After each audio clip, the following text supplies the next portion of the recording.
நாம் மகிமைப்படுவதாக. இந்த நாளில் மிக முக்கியமான ஒரு காலகட்டத்திற்குள் நாம் வந்திருக்கிறோம். உலகம் அழிவை நோக்கி போய்கொண்டு இருக்கிறது. எந்த பொருளுமே நீங்கள் ஒரு காய்கறி வாங்கினீங்கன்னா ஒரு நாள் வாங்குகிற ஃப்ரெஷ்னஸ்ஸு நாளைக்கு, இன்றைக்கி வாங்குகிற வெண்டைக்காய் நாளைக்கு வாங்கினீங்கன்னா அது எப்படி இருக்குமா? ஹலோ, வெண்டைக்காய் எப்படி இருக்குன்னு? நேற்று பறித்த தக்காளி இன்னைக்கு காலையில் நல்லா இருக்கும், 2 நாள் எப்படி இருக்கும்? சும்மா சொல்லுங்க, அழுகாது, வாட ஆரம்பிச்சிடும். காலையில் பறித்த பூவு காலையில் இதே மல்லிகைப்பூ அப்படி மொக்கா வைப்பாங்க, சாயங்காலம் ஆன உடனே அட சொல்லுங்களேன் வாடி போயிடும். காலையில் ஃப்ரெஷ்ஷாக ட்ரெஸ் பண்ணிட்டு போயிருப்போம், சாயங்காலம் ஆன உடனே பேசுங்களேன் சரீரமெல்லாம் அப்படி ஒரு மாதிரி டயர்டாக இருக்கும். அந்த ஏற்ற அந்த காலையில் வந்த அந்த ஃப்ரெஷ்னஸ் சாயங்காலம் ஆக ஆக அப்படியே டவுன் ஆகிட்டே இருக்கும். எந்த பொருளுமே நம்ம வாங்கின மாதிரியே இருக்காது. அட ஆமாவே இல்லையா? நீங்கள் பிறந்த போதுமா எப்படி இருந்தீங்களோ அப்படியே இப்போ இருக்கீங்க இல்லை. குழந்தையா இருக்கும்போது ஒரு உருவம், குழந்தை வயிற்றுலேருந்து வெளியே வரும்போது ஒரு கலரு, அந்த குழந்தை வளர வளர அதுக்கு ஒரு கலர் மாறும். அந்த குழந்தை 5 வயசுக்குள்ள ஒரு 1லேருந்து 5க்குள்ள ஒரு என்னதுங்க ஒரு ஃபேஸ் இருக்கும். 5லேருந்து 12க்குள்ள ஒரு ஃபேஸ் இருக்கும். 13லேருந்து 19க்குள்ள ஒரு ஃபேஸ் இருக்கும். 20லேருந்து 26 வரைக்கும் ஒரு ஃபேஸ் இருக்கு. 26லேருந்து 36க்குள்ள ஒரு ஃபேஸ் இருக்கும். 36லேருந்து 46க்குள்ள ஒரு ஃபேஸ் ஆகும். 46லேருந்து 56 அது ஒரு ஃபேஸ். 56லேருந்து 66 அது ஒரு ஃபேஸ். 66ல் பார்த்தது 16ல் பார்த்த மாதிரி 76 இருக்காது, அது வேற மாதிரி இருக்கும். இருக்கீங்களா? குழந்தையில நான் ஆதார் கார்டு எடுத்துட்டேன்னு சொன்னீங்கன்னா அந்த ஆதார் கார்டு செல்ல அப்டேட் பண்ணணுங்கிறான். நான் நினைக்கிறேன் எல்லாத்துக்கும் ஒரு அப்டேட் இருக்குன்னா, ஹலோ, உன் கையில் இருக்கிற பைபிள் உங்களை அப்டேட் பண்ணிகிட்டே இருக்கும். உங்கள் கையில் இருக்கிற வேத வார்த்தை உங்களை அப்டேட் பண்ணிகிட்டே இருக்கணும். உங்கள் கையில் இருக்கிற வார்த்தை உங்களை அப்டேட் பண்ணிகிட்டே இருக்கணும். நேற்றுள்ள வேர்ஷன் எனக்கு வேலை செய்யாது. உன் மொபைல் அப்டேட் பண்ண சொல்லுதுன்னா, உன் யூடியூப் உன்னை அப்டேட் பண்ண சொல்லுதுன்னா, உன்னுடைய இன்ஸ்டாகிராம் நீ வச்சிருக்கிற எல்லாமே உன்னை அப்டேட் பண்ண சொல்லுதுன்னா, இந்த வேத புஸ்தகம் உன்னை அப்டேட் பண்ண சொல்லுது. நம்ம எந்த காலத்தில் இருக்கிறோம்? ஆமென், ஹல்லேலூயா. கடந்த காலம் ஒன்று இருக்கு, நிகழ்காலம் ஒன்று இருக்கு, வருங்காலம் ஒன்று இருக்குன்னா, இன்னைக்கும் திரும்பி சொல்றேன், குழந்தையில பருவம் பார்த்த அந்த குழந்தை பருவம் வேறு, கன்னி பருவம் வேறு, முதிர் பருவம் வேறு. இன்றைக்கு ஒரு பருவங்கள் மாற்றம் அடைவதை போல, நாட்கள் கடந்து போவதை போல, மாதங்கள் 3 மாதங்களாய் பிரித்து பார்க்கும்போது, ஆமென் ஆமென் ஸ்தோத்திரம், ஒவ்வொரு மாதங்களை அப்படியே மாதமாய் பிரிந்து போகும். நல்லா கவனிங்க, ஒரு 365 நாட்களிலும் வித்தியாசங்கள் உண்டு. மனுஷனுடைய பேச்சில் வித்தியாசம் உண்டு, மனுஷனுடைய பார்வையில் வித்தியாசம் உண்டு. அவன் வந்தபோது எப்படி பழகுறானோ, அவன் இருக்கும்போது இருக்க பழகும். பழக அப்படியே என்ன ஆயிருங்க, புளிச்சு போயிருமா. திருமணம் பண்ணி வந்த நாள் இருக்கிற அந்த அன்பு புளிச்சு போயிடும். புளிச்சிருச்சா? பார்க்கறத பார்த்தா அப்படிதான் தெரியுது. உலகமெல்லாம் நேற்று என்ன டேன்னு கொண்டாடினாங்களாம்? வேலண்டைன்ஸ் டே. சிவப்பு ஹார்ட் நிறைய கொடுத்துருப்பாங்க, நிறைய பூவை கொடுத்துருப்பாங்க. நீ உன் சம்சாரத்துக்கு என்ன கொடுத்தேன்னு எனக்கு தெரியாது, உன் புருஷனுக்கு என்ன கொடுத்தேன் அன்னைக்கு பண்ணின பார்வையா, இந்த மனுஷனை பார்த்து பிடிச்சதுன்னு சொன்னேன், அன்னைக்கு கிரகம் பிடிச்சது, இன்னைக்கு வரைக்கும் அதே கிரகம் தான். வேலண்டைன்ஸ் டேவாக இருக்கட்டும், என்ன டேவாக இருக்கட்டும், அந்த 3 நாளைக்கு முன்னாடி பிள்ளைங்க வந்துட்டு என்ன ஹக் பண்ணி, அப்பா என்ன டே டி இன்னைக்கு ஹக் டேவா? ஹக் டேன்னா இன்னைக்கு கட்டி பிடிக்கிற நாளாம். அடே அப்பா, புருஷனையும் மனைவியும் தான், பிள்ளைகளும் அப்பாவும் தான், அடுத்தவங்களை போய் கட்டி பிடிச்சி உத கிடைக்கும். நான் அம்மாட்ட கேட்டேன், என்னடி எதுக்கெல்லாம் டே? ஃபாதர்ஸ் டே இருந்து, டீச்சர்ஸ் டே இருந்து, மதர்ஸ் டே இருந்து, இன்னைக்கு என்ன உலகம்? இந்த வெள்ளைக்காரங்க எதையாவது ஒன்று கண்டுபிடிச்சிட்டே இருக்கான். ஹக் டேங்கிறான், நேற்று வேலண்டைன்ஸ் டேங்கிறான், இன்னைக்கு என்ன டேன்னு தெரியல. அல்லேலூயா. ஆனால் ஒன்று சொல்கிறேங்க, ஆமீன், காதலர் தினம் வைக்கணும், என்ன ஃபாதர்ஸ் டே வைக்கணும், மதர்ஸ் டே வைக்கட்டும், என்ன டே வச்சாலும் உனக்குன்னு ஒரு டே வரப்போகுது, கடைசி நாள். அந்த டே பிறப்பு மறைவுன்னு ஒன்று போட்டிருப்பான் பாருங்களேன். நான் நினைப்பேன், அந்த மறைவுங்கிறது ரொம்ப முக்கியமான ஒரு காரியம் பாருங்க. பிறப்பு சர்டிஃபிகேட் அப்பா அம்மா வாங்கிட்டாங்க, ஆனால் மறைவு சர்டிஃபிகேட் நான் வாங்க முடியாது, அதுவும் வேற ஒருத்தர் தான் வாங்குவாங்க. அப்போ டெத் சர்டிஃபிகேட், பர்த் சர்டிஃபிகேட் எங்கள் அப்பா அம்மா வாங்கிட்டாங்க, டெத் சர்டிஃபிகேட் பர்த் சர்டிஃபிகேட் அப்பா அம்மா, டெத் சர்டிஃபிகேட் எங்கள் யாரோ என்னை பார்த்து இவ்வளோ நாள் வச்சுருந்த மனுஷன் போய்த்தானேன்னு சொல்லி அந்த டெத் சர்டிஃபிகேட் என்ன செய்யணுமா, அரசாங்கத்தில் பதிவு பண்ணணும். பர்த் சர்டிஃபிகேட் ஹாஸ்பிட்டலுக்கு கொடுக்கும், டெத் சர்டிஃபிகேட்டும் ஹாஸ்பிட்டல் தான் கொடுக்குது. ஒரு ஆமேன்னு சொல்லுங்களேன். அப்ப எங்க பிறந்தோமோ அங்கதான் முடிவும் வருது. இன்னைக்கு நான் சொல்றேன், உன்னுடைய அழகு மாயை, உன் பேச்சு மாயை, உன் பார்வை மாயை, உன் நடக்கை மாறை. ஒரு பழங்களுக்கு காலங்கள் ஆக ஆக அதனுடைய வாடல் உண்டாகும்னா சோத்ராண்டவரே. சகோதரா, நீ கட்டடம் கட்டின கட்டடத்துக்கு அதுக்கு டைம் இருக்குது, அதுக்கு அந்த வேலண்ட் அந்த டைம் வேல்யூ முடிய முடிய அந்த கலர் மங்க ஆரம்பிச்சிடும், பெயிண்ட் மங்க ஆரம்பிச்சிடும், கட்டடம் பழுதாக ஆரம்பிச்சிடும். ஒரு பாலத்துக்கு இவ்வளவு வருஷம் தாங்கிற ஒரு டைமிங் இருக்குது. ஆமாவா இல்லையா? நீ வாங்குற குக்கருக்கு கூட ஒரு டைம் இருக்குது, நீ வாங்குற கடிகாரத்துக்கு ஒரு டைம் இருக்கு, நீ வச்சிருக்கிற மொபைலுக்கு ஒரு டைம் இருக்குது. அதை மாத்தலாம், நம்ம மாற முடியாது. No guarantee, no warranty.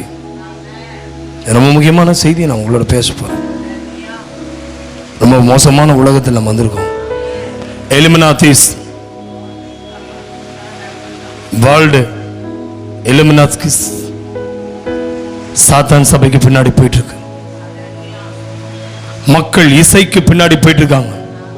மக்கள் ஹாலிவுட், பாலிவுட், காலிவுட்டுக்கு பின்னாடி போயிட்டு இருக்காங்க. மக்கள் சினிமாவுக்கு பின்னாடி, சினிமாவுடைய உலகத்தில் போயிட்டு இருக்காங்க. மக்கள் ஏஐ டெக்னாலஜிக்கு பின்னாடி போயிட்டு இருக்காங்க.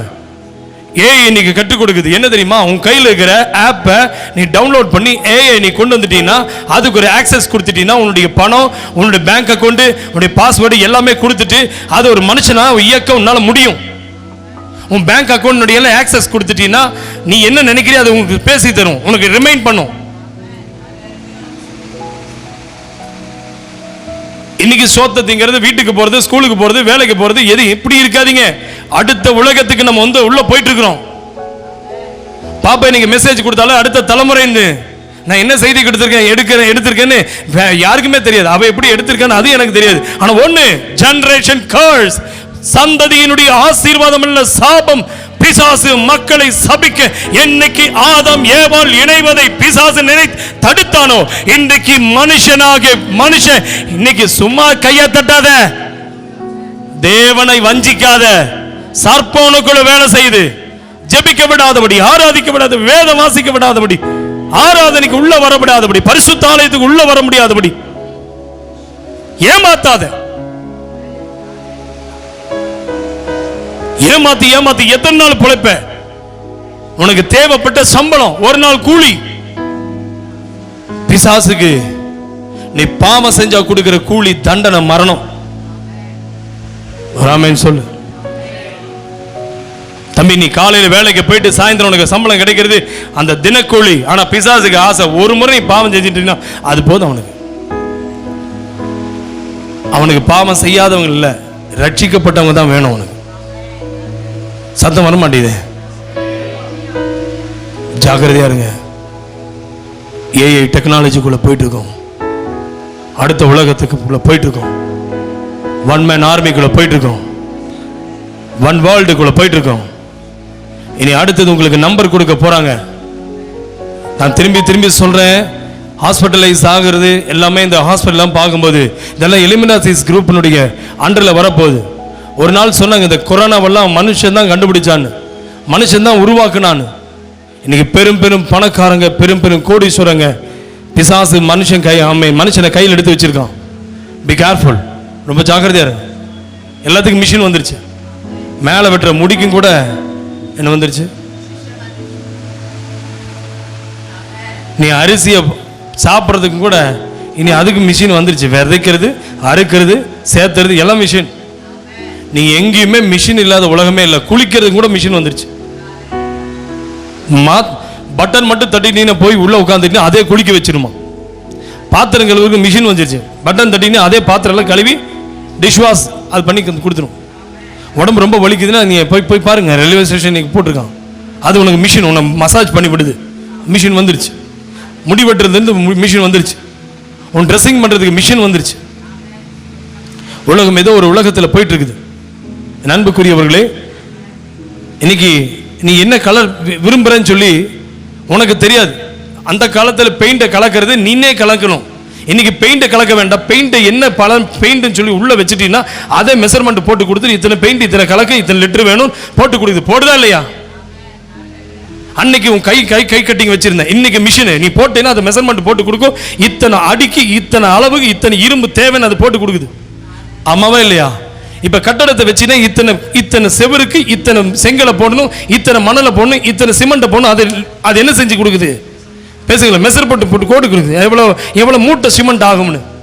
சார் எல்லாமே மிஷின் வந்துருச்சுங்க. அப்ப இதுலயே புரிஞ்சுங்க, மிஷின்னா நீங்க அதை மிஷினா பார்க்க வேண்டாம். இதுக்கு பின்னாடி ஒரு ஆமை, இதுக்கு பேர் தான் இயந்திரம், இதுக்கு பேர் தான் தமிழ்ல இயந்திரம். அப்ப இயந்திரத்தை இயக்குவிக்கிறதுக்கு ஒரு ஆபரேட்டர் இருந்தா போதும். நீங்க சாப்பிடுற சாப்பாடு பேக்கிங் அது மிஷின், அது சாப்பாடு பேக் பண்றது எல்லாமே மிஷின், அது டெலிவர் பண்றது மிஷின், நாளைக்கு உங்க வீட்டுக்கு வரது மிஷின் தான். இன்னைக்கு சாப்பாடு நீங்க ஆன்லைன்ல புக் பண்றீங்க, இது மிஷின் தான்.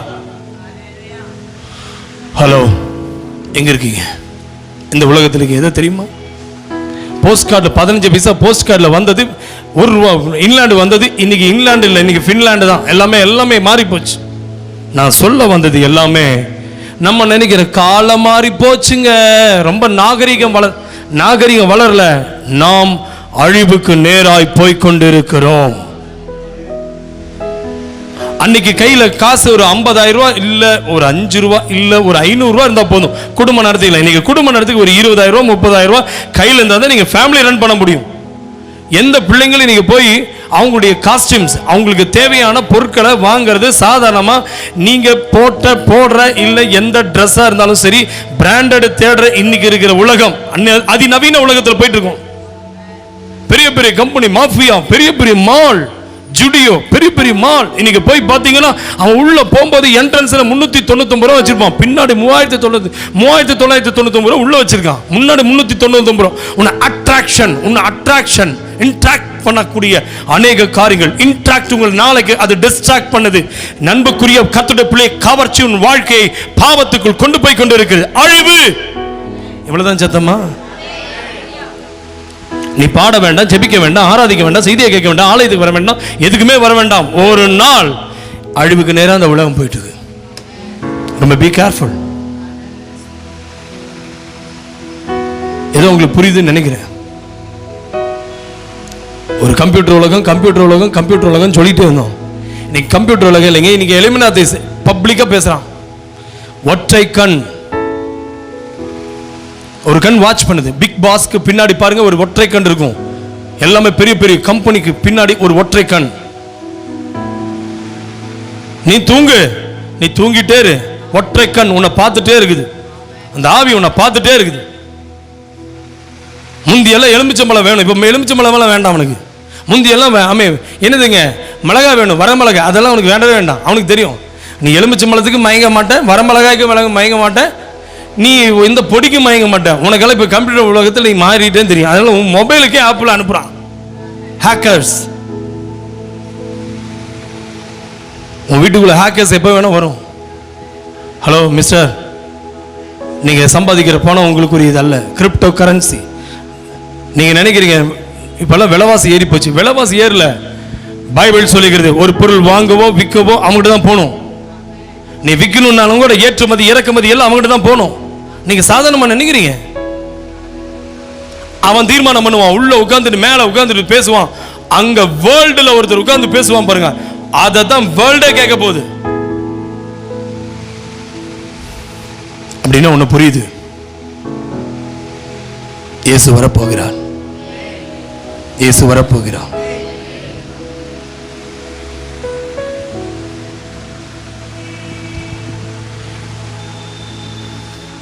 ஆதாமிலிருந்து ஒரு காலம் மோசே வரைக்கும், மோசையிலிருந்து ஒரு காலம் இயேசு வரைக்கும், இயேசுவிலிருந்து ஒரு காலம் பரிசுத்த ஆவியானவர் சபைக்கு ஊற்றப்படுகிற இந்த காலம் வரைக்கும்.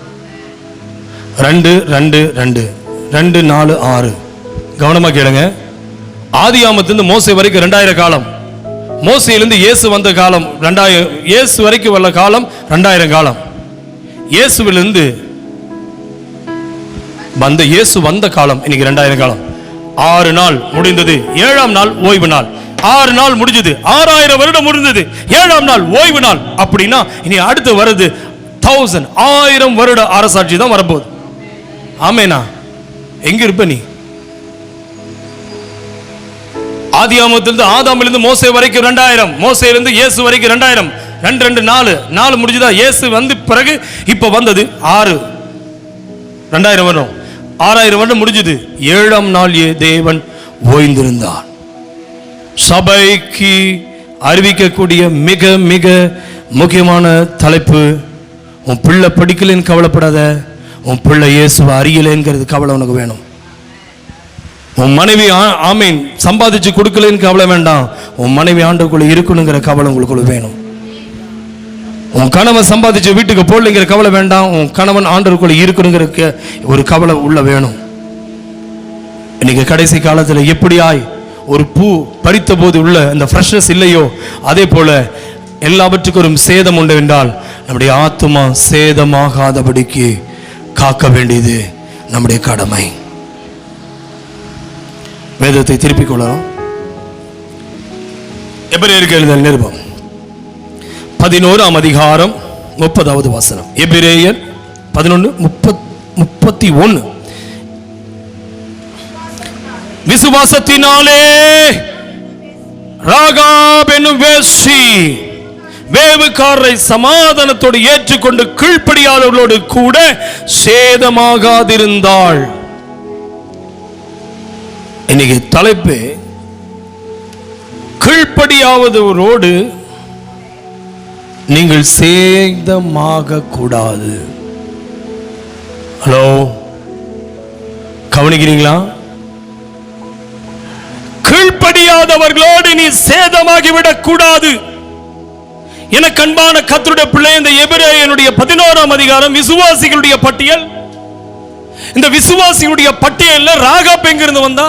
ராகாப் ஒரு வேசி, பிராஸ்கியூட், வேசித்தனம் பண்ணக்கூடியவள். எப்படி ஆயா ஆண்டவர் இவளை மன்னித்து ஏற்றுக்கொண்டாள் என்பது நமக்கு ஒரு கேள்வி. நன்றாய் கவனிக்க வேண்டும். ராகாப் என்கிற அந்த வேசி பைபிள் சொல்லுகிறது, அவள் கீழ்ப்படியாதவர்களோடு கூட சேதமாகாதிருந்தாள். நீங்கள் கீழ்ப்படியாதவர்களோடு சேதமாவதில்லை அப்படின்னா சேதமாகாமல் இருக்க வேண்டும் என்றால், ஹலோ, நீங்கள் சேதமாக கூடாது என்பது தேவன் விரும்புகிறார்.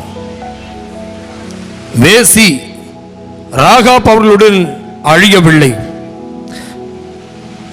யோசுவாவின் புஸ்தகம் 2ஆம் அதிகாரத்தை திருப்பிக் கொள்ளலாம். யோசுவாவின் புஸ்தகம் 2ஆம் அதிகாரம், யோசுவா 2ஆம் அதிகாரம் முதல் வசனத்திலிருந்து பார்க்கும் பொழுது, நூனின் குமாரனாகிய யோசுவா சித்தீமிலிருந்து வேவுக்காரராகிய 2 மனுஷரை ரகசியமாய் வேவு பார்க்கும்படி அனுப்பி, நீங்கள் போய் தேசத்தையும் எரிகோவையும் பார்த்து வாருங்கள் என்றான். அவர்கள் போய் ராகாப் என்னும் பெயர் கொண்ட வேசியின் வீட்டுக்குள் பிரவேசித்து அங்கே தங்கினார்கள். நன்றாய் கவனிக்க வேண்டும்.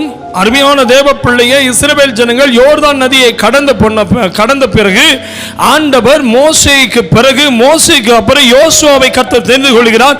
அந்த யோசுவாவை கொண்டு எரிகோவை பிடிப்பதற்கு ஆண்டவர் சூஸ் பண்ணும்போது அங்கே 2 வேவுக்காரர்களை ஆண்டவராகிய கர்த்தர் யோசுவாவை கொண்டு, யோசுவா நூனின் குமாரனாகிய யோசுவா அவன் என்ன செய்கிறான்? 2 பேரை வேவு பார்ப்பதற்காக அனுப்புகிறான். 2ஆம் வசனம், தேசத்தை வேவு பார்க்கும்படி இஸ்ரவேல் புத்திரரில் சிலர் மனுஷர் இந்த ராத்திரியிலே இங்கே வந்தார்கள் என்று எரிகோவின் ராஜாவுக்கு சொல்லப்பட்டது. 3ஆம் வசனம், அப்பொழுது எரிகோவின் ராஜா ராகா பண்டிகை ஆள் அனுப்பி, உன்னிடத்தில் வந்து உன் வீட்டுக்குள் பிரவேசித்த மனுஷரை வெளியே கொண்டு வா, அவர்கள் தேசத்தை எல்லாம் வேவு பார்க்கும்படி வந்தார்கள் என்று சொல்ல சொன்னான். நன்றாய் கவனிக்க வேண்டும். ஹலோ, கவனிங்க. ராகாப் என்கிற ஒரு வேசி, அந்த ராகாப் என்கிற வேசி வீட்டுக்கு பல ஆண்கள் வந்து போயிருப்பாங்க. ஆனா இப்ப வந்திருக்கிற ஆண்கள் தேவனால் அனுப்பப்பட்டவர்கள் என்பது ராஜாவுக்கு தெரிந்துவிட்டது.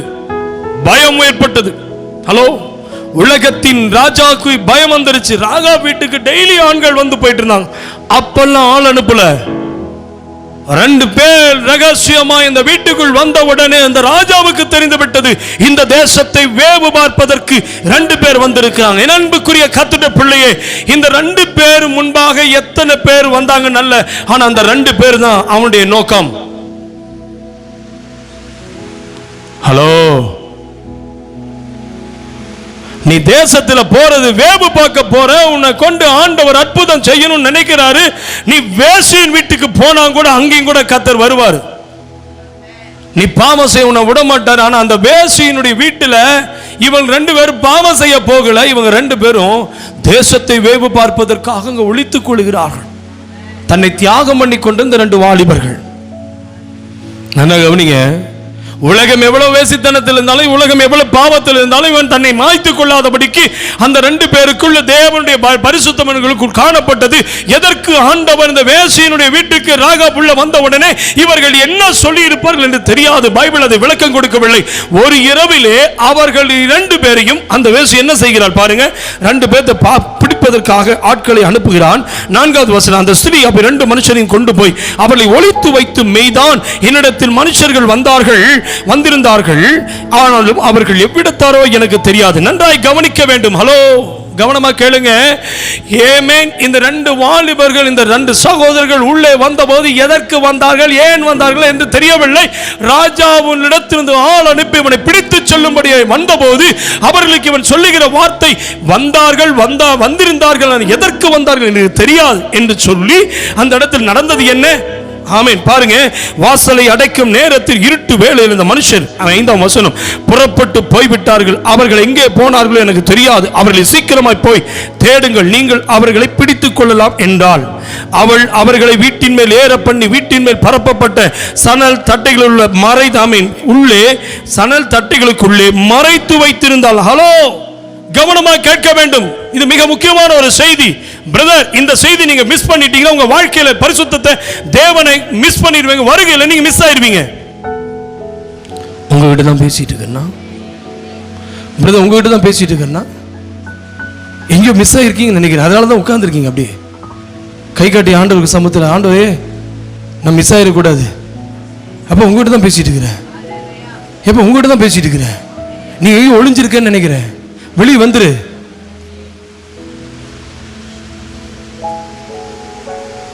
ஒளியாத. இவன் போன ஒளிஞ்சது எதுக்கு? தேசத்தை பிடிக்கணும். மறைத்து வைத்தால் இந்த வேசி பல பாவங்களை மறைத்து வைத்தவள். ஆனால் இன்றைக்கு வந்தவர்கள் யார் என்று தெரியாது. ஆனால் அவர்களை மறைத்து வைத்து காப்பாற்றுகிற ஒரு வேசிவள். யோசிச்சு பாருங்க. ராகாப் ஒரு சாதாரண மனுஷி. இவள் வந்திருக்கிற மனிதர்கள் யார் என்று தெரியாது. தேசத்தை வேவு பார்க்க வந்தவர்களை மறைத்து வைக்கிறான். நன்றாய் கவனிங்க, நடந்தது என்ன? அப்பொழுது அவள் அந்த வீட்டிலிருந்து 7ஆம் வசனம், அந்த மனுஷர் யோர்தானுக்கு போகிற வழியிலே துரைகள் மட்டும் அவர்களை தேட போனார்கள். அவர்களை தேடி ஒரு புது புறப்பட்ட உடனே வாசல் அடைக்கப்பட்டது. 8ஆம் வசனம், அந்த மனுஷர் படுத்துக்கொள்ளும் முன்னே அவள் வீட்டின் மேல் அவர்களிடத்தில் ஏறி போய், கரங்களை வைத்து ஆமென் சொல்லுங்களேன். அவர்கள் சென்றது மாலை மயங்கும் போது, இரவு அவர்கள் தூங்குவதற்கு முன்பாக இவள் கடந்து செல்லுகிறாள். கடந்து சென்று என்ன நடந்தது பாருங்க. ஏறி போய் என்ன நடந்ததா?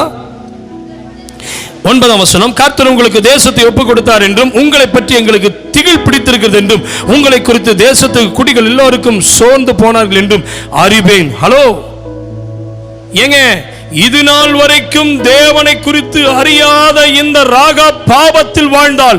ஆனால் எப்ப தேவனை குறித்து இந்த 2 வாலிபர்கள், இந்த 2 சகோதரர்கள் அந்த வீட்டுக்குள்ள பிரவேசித்த உடனே அழிவை குறித்தும் எரிகோவினுடைய நாசத்தை குறித்தும் அழிக்க போவதை குறித்து வெளிப்படுத்தின உடனே தன்னை அவள் பாதுகாத்துக் கொண்டாள். அவள் சொல்லுகிற வார்த்தையை பாருங்க. ஆமென். கர்த்தர் உங்களுக்கு தேசத்தை ஒப்பு கொடுத்தார் என்றும். பாருங்க, கர்த்தருக்கு வேசிக்கும் சம்பந்தமே இல்லை. ஆனா கர்த்தரை குறித்து சொல்றா பாருங்க.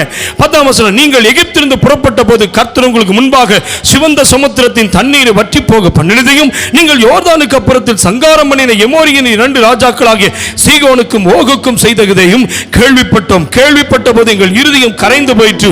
உங்களால் எல்லாருடைய தைரியம் அற்று போயிற்று. உங்கள் தேவனாகிய கர்த்தரே உயர வானத்திலும் கீழே பூமியிலும் தேவனானவர். ஹலோ, இவருடைய விசுவாசத்தை கவனிக்கிறீங்களா? ஹலோ பிரதர், நீங்கள் வாங்கின இந்த சத்தியத்தை, நீங்கள் அறிந்து கொண்ட சத்தியத்தை நீங்கள் விசுவாசித்தால் மட்டும்தான் அந்த எரிகோவிலே இந்த ராகாபை தேவன் பாதுகாத்து ரட்சித்ததை போல உங்கள் குடும்பமும் உங்கள் பிள்ளைகளும் பாதுகாக்கப்படும். நடந்தது என்ன?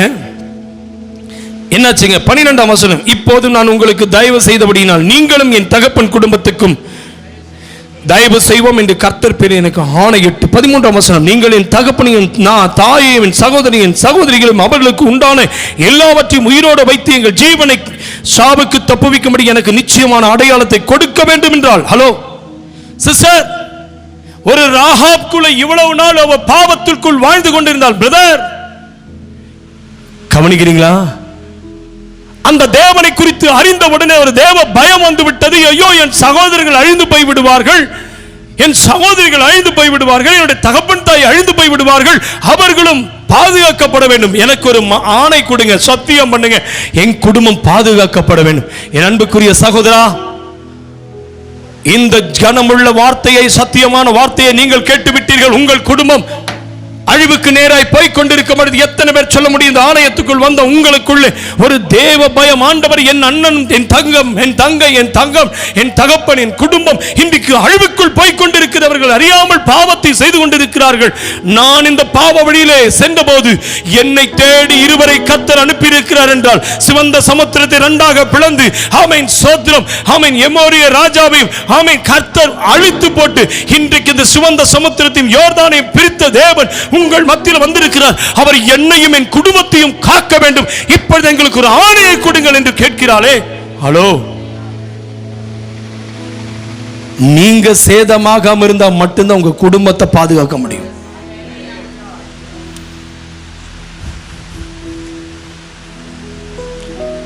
உன் பரிசே ஓட்ட, உன் குடும்பத்தை எப்படி ஐயா காப்பாத்துவ? நம்மளே ஓட்ட பஞ்சர வண்டியை ஓட்டிட்டு இருக்கிறோம். அந்த வண்டியை நம்பி உட்கார்ந்திருக்கவங்க லைஃப் என்னப்பா ஆகும்? ராகாப் தன்னை காத்துக்கொண்டாள், கூடவே தன் குடும்பத்தை அவள் காத்துக்கொண்டாள். பிரதர், உங்களை பாதுகாப்பது மாத்திரமல்ல, உங்களுக்கு கர்த்தர் கொடுத்த இந்த வார்த்தையை நீங்கள் உங்கள் குடும்பத்தை எங்கே கொண்டு நிறுத்தப் போகிறீர்கள்? பைபிள் தெளிவாய் சொல்லுகிறது, வாசித்து பாருங்கள். அவள் என்ன செய்கிறாள்? சத்தியம் பாராட்டுவோம் என்றார். 14ஆம் வசனம், அப்பொழுது அந்த மனுஷன் அவளை நோக்கி, எங்கள் ஜீவனே உங்கள் ஜீவனுக்கு ஈடு, நீங்கள் எங்கள் காரியத்தை வெளிப்படுத்தாதிருந்தால் கர்த்தர் எங்களுக்கு தேசத்தை கொடுக்கும் போது நாங்கள் தயையும் சத்தியம் பாராட்டுவோம் என்றார்கள். 15, அப்பொழுது அவர்களை கயிற்றினாலே ஜன்னல் வழியாக இறக்கிவிட்டால் அவள் வீடு அலங்கத்தின் மதில் இருந்தது, அலங்கத்தில் அவள் குடியிருந்தாள். அப்பொழுது 16ஆம் வசனம், அவர்களை நோக்கி, தேடுகிறவர்கள் உங்களை காணாதபடிக்கு நீங்கள் மலையிலே போய் அவர்கள் திரும்பி வர மட்டும் அங்கே 3 நாள் ஒளித்திருந்த பின்பு உங்கள் வழியை போங்கள் என்றார். 17ஆம் வசனம், அப்பொழுது இந்த மனுஷர் அவளை நோக்கி, இதோ நாங்கள் தேசத்துக்குள் பிரவேசிக்கும் போது இந்த சிவப்பு நூல் கயிற்றை எங்களை இறக்கிவிட்ட ஜன்னலிலே கட்டி உன் தகப்பனையும் தாயையும் உன் சகோதரனையும் உன் தகப்பன் வீட்டாரையும் குடும்பத்தாரையும் அனைவரையும் உன்னிடத்தின் வீட்டிலே சேர்த்துக்கொள். ஹலோ, கவனிக்கிறீங்களா? ஒரு சிவப்பு நூல், அந்த கயிறை நீ என்ன செஞ்சிரு? உன் வீட்டு வாசப்படியில் இதை கட்டிரு. நாங்க இப்ப போறோம், ஒரு நாள் இந்த தேசத்தை கர்த்தர் எங்கள் கையில கொடுக்கும் பொழுது இந்த நூலை கண்டு நாங்கள் அழிக்காமல் இருக்கணும்னு இந்த நூலை கட்டிக்க அப்படின்னு சொல்லிட்டு அடுத்து என்ன சொல்றாரு பாருங்களேன். ஆமீன், சோத்திரம். 18, இல்லாவிட்டால் நீங்கள் எங்கள் கையில் வாங்கின ஆணைக்கு நீங்களாயிருப்போம். 19, எவனாகிலும் உன் வீட்டு வாசல்களில் இருந்து வெளியே புறப்பட்டால் அவனுடைய இரத்த பழி அவன் தலையின் மேல் இருக்கும், எங்கள் மேல் குற்றம் இல்லை. உன்னோடு வீட்டில் இருக்கிற எவன் மேலாகிலும் கை போடாதபடிக்கு, வாசிமா, கை போடாதபடிக்கு என்ன செய்யுங்க? ஆமென். மைக்கேல் நல்ல சத்தமா வாசி. என்ன போட்டிருக்கு? உன்னோட வீட்டில் இருக்கிற எவன் மேல் ஆகிலும் கை போடப்பட்டதே ஆகில் அவருடைய இரத்த பழி எங்கள் தலையின் மேல் இருக்கும். நீ எங்கள் காரியத்தை இல்லாவிட்டால் நீ எங்கள் கையில் வாங்கின ஆணைக்கு நீங்களாயிருப்போம். எவனாகிலும் உன் வீட்டு வாசல்களிலிருந்து வெளியே புறப்பட்டால் அவருடைய இரத்த பழி அவன் தலையின் மேல் இருக்கும், எங்கள் மேல் குற்றம் இல்லை. உன்னோடு வீட்டில் இருக்கிற எவன் மேலாகிலும் இந்த கை போடப்பட்டதே ஆகில் அவனுடைய இரத்தப்பழி எங்கள் தலையின் மேல் இருக்கும். 20ஆம் வசனம், நீ எங்கள் காரியத்தை வெளிப்படுத்தினானேயானால் நீ எங்கள் கையில் வாங்கின ஆணைக்கு நீங்களாயிருப்போம் என்றார்கள். அதற்கு அவள், உங்கள் வார்த்தையின்படியே ஆக கடவுது என்று சொல்லி அவர்களை அனுப்பிவிட்டாள். அவர்கள் போய்விட்டால் பின்பு அந்த சிவப்பு கயிற்றை என்ன செய்தாலாம்? ஜன்னலிலே கட்டி வைத்தாள். அல்லேலூயா. என் அன்புக்குரிய கர்த்தருடைய பிள்ளையே, இன்றைக்கு இந்த வசனத்தை நீங்க நன்றாய் நீங்க வீட்டில் போய் வாசிங்க. பைபிள் சொல்லுகிறது அந்த சிவப்பு கயிற்றை எங்க கட்டி வைத்தாலாம்? ஜன்னலிலே கட்டி வைத்தால். என் அன்புக்குரிய கர்த்தருடைய பிள்ளையே, இன்றைக்கு நான் சொல்லுகிறேன், உண்மையாகவே நான் சொல்லுகிறேன், இயேசுவின் கரம் இன்றைக்கு நான் சொல்லுகிறோம். இந்த நூல் சிவப்பு நூல் எதை காண்பிக்கிறது என்றால் இயேசுவின் இரத்தத்துக்கு அடையாளமாய் காண்பிக்கப்படுகிறது. அல்லேலூயா.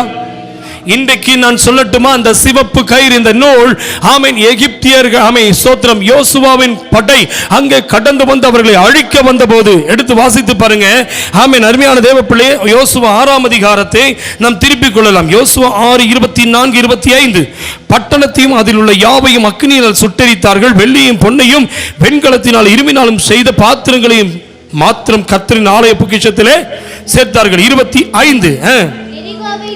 வேவு பார்க்க யோசுவா அனுப்பின ஆட்களை ராகாப் வேசி மறைத்து வைத்தபடினால் அவளையும் அவள் தகப்பன் வீட்டாரையும் அவர்களுக்குள்ள யாவையும் யோசுவா உயிரோடு வைத்தான். அவள் இந்நாள் வரைக்கும் இஸ்ரவேலின் நடுவிலே குடியிருக்கிறாள். கைகளை உயர்த்தி சொல்லுங்க. எவ்வளவு பெரிய முக்கியமான ஒரு வேலை நடந்தது. உங்களுக்கு பார்க்கறதுக்கு அது சிம்பிளா இருந்தது. அந்த வேசித்தனத்தில் வாழ்ந்து கொண்டிருந்த அந்த மகளுக்குள்ளே, அந்த சகோதரிக்குள்ளே அவள் யார் என்றே தெரியாது. ஆனால் அந்த 2 வாலிபர்களை கவனிங்க, அவர்களை உள்ளே மறைத்து வைத்து ஆமென், அந்த வேவுக்காரருக்கு முன்பாக ஆமென் சோத்திரமுடைய ராஜா அனுப்பின, அந்த ராஜா எரிகோவின் ராஜா அனுப்பின போது அவர்களை மறைத்து வைத்து அந்த ஜனங்கள் ஆமென் 2 பேர் சொன்ன அந்த வார்த்தைகள் அவளை ஏற்றுக்கொண்டதினாலே, தேவாதி தேவனை விசுவாசித்ததினாலே, அவள் கொண்டு வந்த அந்த மனுஷர்கள் சொன்ன அந்த அன்பை அவள் விசுவாசித்ததினாலே அவளும் அவள் குடும்பம் அவருடைய பிள்ளைகளும் ரட்சிக்கப்பட்டார்கள். சகோதரா, பாதுகாக்கப்பட்டார்கள். அந்த எரிகோவை அழிக்க யோசுவா டீம் வந்தபோது எரித்து சாம்பலாக்கும் பொழுது அந்த ஆமென் வேசியாக அந்த ராகாப் வீட்டிலே அந்த கயிறு சிவப்பு நூல் தொங்கப்பட்டிருந்தது. அந்த கயிறை கண்ட போது அந்த வீட்டை தொடவில்லை, மற்ற எல்லா வீடுகளையும் அழித்து போட்டார்கள். அல்லேலூயா, அல்லேலூயா. பைபிள் சொல்லுகிறது ஆமென், வேசி மறைத்து வைத்தபடினால் அவளையும் அவள் தகப்பன் வீட்டாரையும் அவளுக்குள்ள யாவையும் யோசுவா உயிரோடு வைத்தான். அவள் இந்நாள் வரைக்கும் இஸ்ரவேல் நடுவிலே குடியிருக்கிறாள். இன்றைக்கு அருமையான தேவ பிள்ளையே, இன்றைக்கு இந்த வசனத்தை கேட்டுக்கொண்டு நீங்களும் நானும் ஆமென் கீழ்ப்படியாதவர்களோடு சேதமாகாதபடிக்கு ராகாப்பை ஆண்டவர் அவள் தேவனை விசுவாசித்ததினாலே அவளை பாதுகாத்ததை போல இன்றைக்கு அந்த சிவப்பு நூல் எதை காண்பிக்கிறது? ஆண்டவருடைய இரத்தத்தை காண்பிக்கிறது. இன்றைக்கு உன் வீட்டின் மேல் ஒரு இரத்தம் காணப்பட்டால், உன் சபையினுடைய வசனத்தை நீ கொடுக்கிற தேவனுடைய வார்த்தையின் மூலமாய் உன் குடும்பம் காக்கப்பட்டால், அந்த வசனமானது உங்கள் வீட்டை பாதுகாக்கும். உங்கள் வீட்டை அந்த இரத்தமானது பாதுகாக்கும். எனக்கு அன்புள்ள கர்த்தருடைய பிள்ளையே, இந்த உலகம் சேதத்துக்கு நேராய் போய் கொண்டிருக்கிறது. இந்த உலகம் அழிவுக்கு நேராய் போய் கொண்டிருக்கிறது. இந்த தேசம் முழுவதும் ஆமென் அக்கினியால் இரையாக்கப்பட போகிறது. இன்றைக்கு உலகத்தினுடைய முடிவுக்கு நேராய் போய் கொண்டிருக்கிறோம். உங்களுடைய ஆத்துமாவை இன்றைக்கு உன் ஜீவன் உன்னை விட்டு போனால், உன் ஆத்துமா எங்கே? உன் பிராணன் இன்னைக்கு இழந்து போனால், இன்றைக்கு நீ மரித்தால் நீ எங்கே போய் நிற்பாய்? சகோதரனுக்கு உனக்கு ஜீவன் உன்னை விட்டு கடந்து போய் விட்டால் உன்னுடைய ஆத்துமா எங்கே போய் நிற்கும்? அந்த 2 சகோதரர்களை, 2 வாலிபர்களை அந்த வேவுக்காரனாக 2 பேர் யாருன்னே தெரியாது. ஆனால் 2 பேர் வந்தபோது அந்த வேசி, அந்த சகோதரர்கள், அந்த வாலிபர்கள் சொன்ன வார்த்தைகளை ஏற்றுக்கொண்டு தன் குடும்பத்தை அவள் காத்துக்கொண்டாள். பிரதர், இந்த சத்திய வசனத்தை கேட்டுக்கொண்டு நீங்களும் காக்கப்பட வேண்டும், உன் குடும்பமும் காக்கப்பட வேண்டும். அழிவு வரப்போகிறது, உலகம் அழியப் போகிறது. எரிகோவை எப்படியாய் ஆண்டவர் அழித்தாரோ, உண்மையாகவே நான் சொல்லுகிறேன், அந்த பட்டணத்தில் தேவன் ஒரு அழிவை கட்டளையிடும்போது ராகாப்பின் குடும்பம் பாதுகாக்கப்பட்டது. எத்தனை பேர் சொல்ல போறீங்க, ஆண்டவரே ராகாப்பை போல நானும் பாவியான ஒரு மனுஷன், நானும் ஒரு பாவத்தில் வாழ்ந்து கொண்டிருக்கிற மனுஷன். அந்த 2 வாலிபர்களை 2 பேரை அவள் ஏற்றுக்கொண்டதை போல நான் இன்றைக்கு அவர்கள் சொன்ன அந்த தேவனை ஏற்றுக்கொண்டார்களே, நாங்களும் அந்த தேவனை ஏற்றுக்கொண்டோம். நானும் என் வீட்டாரும் காக்கப்பட வேண்டும், நானும் என் கணவனும் காக்கப்பட வேண்டும், நானும் என் மனைவி காக்கப்பட வேண்டும், நான் என் பிள்ளைகள் காக்கப்பட வேண்டும். எத்தனை பேர் சொல்ல போறீங்க? இன்றைக்கு உலகம் அழியும் பொழுது பிரதர், நீங்கள் சேதமாகாதபடிக்கு இன்றைக்கு உடைய ஆயுசு நாட்கள் எவ்வளவு நாட்கள்? மனுஷனுடைய ஆயுசு நாட்கள் 70, பலத்தின் மிகுதியால் 80 என்று வேதம் சொல்லி இருக்கிறதே. நேற்று வரைக்கும் அவள் வேசித்தனத்தில் வாழ்ந்தவள் இன்றைக்கு இந்த 2 பேர் வந்த உடனே அவள் ஏற்றுக்கொண்டாள் சமாதானத்தோடு. இந்த சமாதானத்தின் சுவிசேஷத்தை எத்தனை பேர் ஏற்றுக்கொள்ள ஆயத்தமாக இருக்கிறீர்கள்? கரங்களை உயர்த்தி ஆண்டவருக்கு காண்பீங்கள். உங்கள் கைகளை ஆண்டவர் பார்க்கட்டும். நீங்கள் இந்த சமாதானத்தோடு இந்த சுவிசேஷத்தை ஏற்றுக்கொண்டால் உங்கள் பிள்ளைகளை கர்த்தருடைய வார்த்தைக்குள்ளே நடத்துங்கள். சகோதரா சகோதரி, இந்த சமாதானத்தின் சுவிசேஷம் நீ ஏற்றுக்கொண்டால் அந்த சமாதானத்தின் சுவிசேஷம் உன் வீட்டை பாதுகாக்கும். இந்த சமாதானத்தின் சுவிசேஷம் உன் வீட்டை காக்கும். இந்த சமாதானத்தின் சுவிசேஷம் உலகம் அழியும் பொழுது உன் பிள்ளையை பாதுகாக்கும். இன்றைக்கு உன் பிள்ளைகளுக்கு ஒரு கேரண்டி கிடையாது. ஏஐனுடைய உலகம் மிக மோசமான உலகம். எங்கே போய் நிற்க போகிறது தெரியாது. டெக்னாலஜி வளர்ந்து கொண்டே இருக்கிறது. இவள் ஒரு வேசியா இருந்த பொழுதும் கூட ஆண்டவள் நேற்று வரைக்கும் அவள் வாழ்ந்த வாழ்க்கையை மன்னித்து விட்டு இன்றைக்கு அவள் தேவனை ஏற்றுக்கொண்டவுடனே, தேவ மனிதர்களை சமாதானத்தோடு ஏற்றுக்கொண்டவுடனே தன் பக்கத்தில் வந்திருக்க அந்த சகோதரர்களை ஆமே இந்த ராஜா அனுப்பின அந்த ஆமே வேவுக்காரர்களுக்கு வந்திருக்க என்று சொன்ன உடனே அவர்களுக்கு மறைத்து வைத்தாலே எத்தனை பேர் இந்த வார்த்தையை மறைத்து வைத்து சபையே எத்தனை பேர் நீங்கள் காத்துக்கொள்ள ரெடியா இருக்கீங்க? ஹலோ, எத்தனை நாள் ஒளிஞ்சிருப்ப? நீ மறைந்து மறைந்து செய்கிற பாவத்தை ஒரு நாள் வெளியிரங்கமாய் கொண்டு வந்து நிறுத்தி விடுவார். ஹலோ பிரதர்ஸ், உலக அழியுதெல்லாம் இருக்கட்டும், என் குடும்பம் அழிஞ்சிடக்கூடாது. உலகம் அழிவது இருக்கட்டும், என் பிள்ளை அழிந்து விடக்கூடாது. இந்த வேத வசனத்தை அறிந்த பிறகும் உலகத்தான் சொல்லுவோம் அது சத்திய யுகம்பா. அடுத்து என்ன யுகம் வருதா? அட சொல்லையா, உலகத்தில் தானே வாழ்ந்துட்டு இருக்கீங்க. என்ன உலகம் வருதா? கலியுகம். அவங்களுக்கே தெரியுது இது சத்திய யுகமா. சத்தியமா பேசுறான். வாய் எடுத்தா போய் அடுத்தவனை கொலை செய்யறது, அடுத்தவனுக்கு ஆமே ஆமே சூனியம் பண்றது, அடுத்தவனை கேவலப்படுத்து. இது தேவனை அறியாதவன், சத்தியத்தை அறிந்தவனை பாவத்தில் வாழ்ந்து கொண்டு இருக்கும் பொழுது ரட்சிக்கப்படாதவர்கள், பக்தி இல்லாதவர்கள் எங்க போய் நிற்பாங்க? வாயில வருகிற பொய் பைபிள் தெளிவாய் சொல்லுகிறது.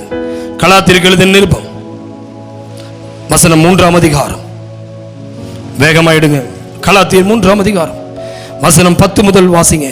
நியாயப்பிரமாணத்தின் கிரியைக்காராகிய யாவரும், நியாயப்பிரமாணத்தின் கிரியைக்காராகிய யாவரும் சாபத்துக்குட்பட்டிருக்கிறார்கள். நியாயப்பிரமாண புஸ்தகத்தில் எழுதப்பட்டவைகள் எல்லாம் செய்யத்தக்கதாக அவைகளில் நிலைத்திராதவன் எவனோ அவன் சபிக்கப்பட்டவன் என்று எழுதியிருக்கிறது. ஹலோ, இந்த வேத புஸ்தகம் மோசேயின் மூலமாய் கொடுக்கப்பட்ட அந்த கற்பனைகள், பழைய ஏற்பாட்டில் தேவன் மோசே கொடுத்த நியாய பிரமாணத்தை பைபிள் தெளிவாய் சொல்லுகிறது. என்ன சொல்லுகிறதுங்க? நியாய பிரமாணத்தின் கிரியைக்காராகிய யாவரும் சாபத்துக்குட்பட்டு இருக்கிறார்கள். நியாய பிரமாண புஸ்தகத்தில் எழுதப்பட்டவைகள் எல்லாம் செய்யத்தக்கதாக அவைகளில் நிலைத்திராதவன் எவனோ அவன் சபிக்கப்பட்டவன் எழுதியிருக்கிறது. உண்மைதானே? அன்னைக்கு மோசேயினுடைய பிரமாணத்தை வைத்துதான் இந்த வேசித்தனத்தில் கையங்களமா பிடிக்கப்பட்ட ஒரு ஸ்திரீயை இயேசுவிடத்தில் மோசேயினுடைய பிரமாணத்தில் எழுதப்பட்டிருக்கிறது சொல்லி கல்லெறிந்து கொள்வதற்காய் வந்தார்களே, இயேசு அவர்களை மன்னித்தார். யாரை மன்னித்தார்?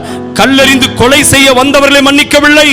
யார் அங்கே குற்றவாளியாய் தீர்க்கப்பட்ட அந்த வேசி தனிமையாய் நின்று கொண்டிருக்கும் பொழுது இனி நீ பாவம் செய்யாது என்று சொல்லி அந்த பிரமாணத்தை நிறைவேற்ற வந்த இயேசு அவளை மன்னித்தார்.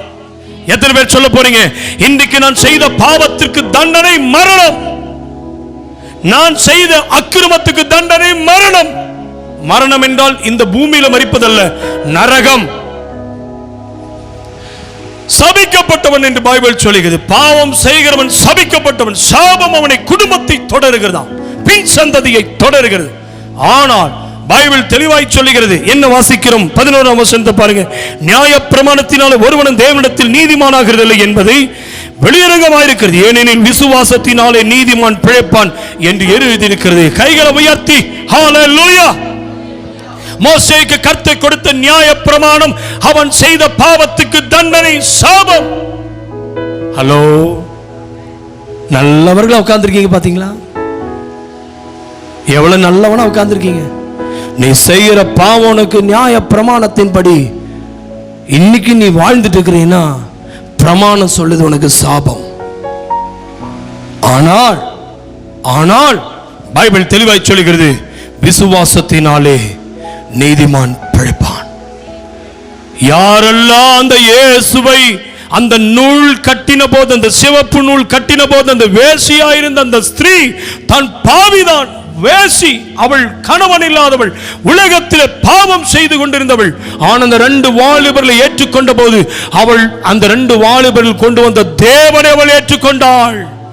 அவள் கொண்டு வந்த அந்த 2 வாலிபர்கள் கொண்டு வந்த தேவனுடைய தீர்ப்பை அவள் ஏற்றுக்கொண்டாள்.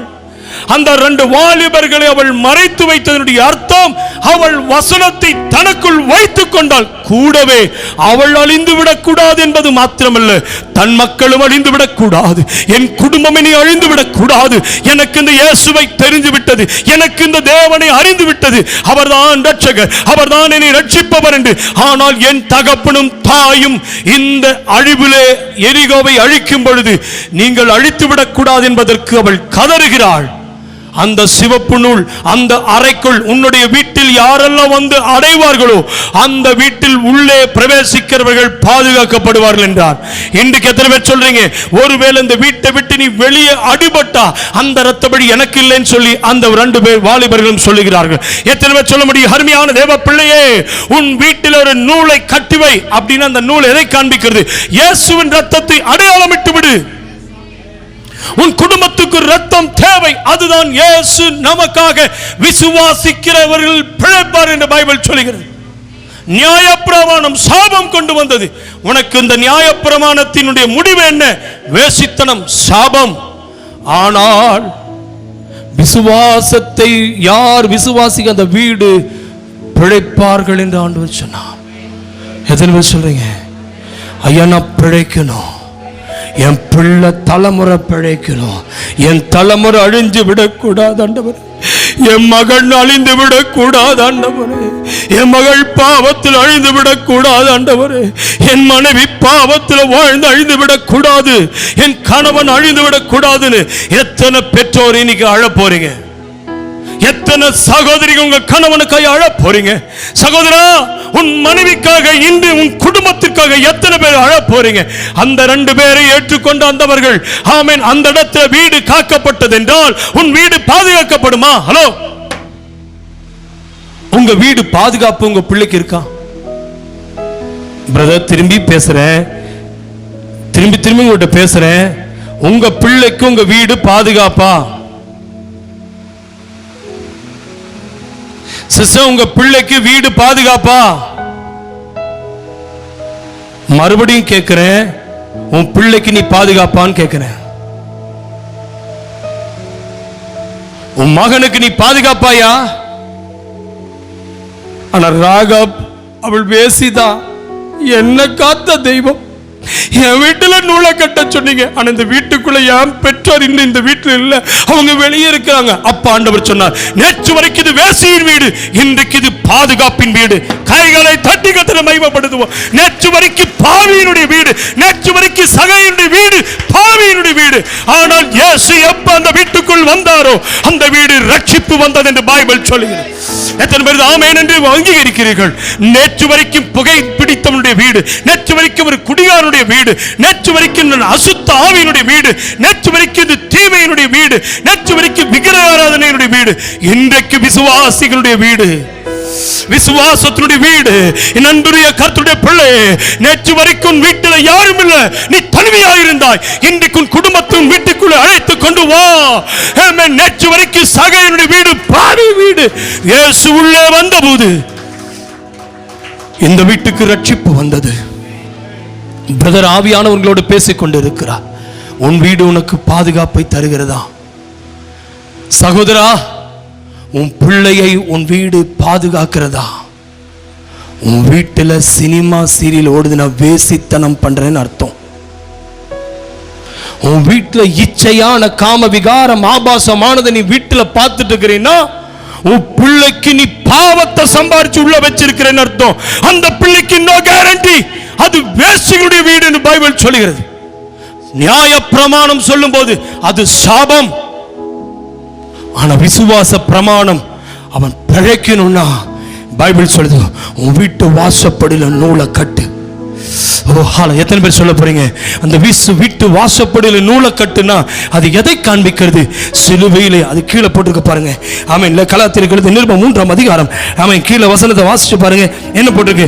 நியாய பிரமாணத்துக்கு, ஆமென், 11ஆம் வசனம், நியாய பிரமாணத்தினாலே ஒருவனும் தேவனிடத்தில் நீதிமானாகிறதில்லை என்பது வெளியரங்கமாயிருக்கிறது, ஏனெனில் விசுவாசத்தினாலே நீதிமான் என்று எழுதியிருக்கிறது. 12ஆம் வசனம், நியாய பிரமாணமோ விசுவாசத்துக்குரியதல்ல, அவைகளை செய்கிற மனுஷனே அவைகளால் பிழைப்பான். ஒரு அல்லேலூயா சொல்லுங்களேன்.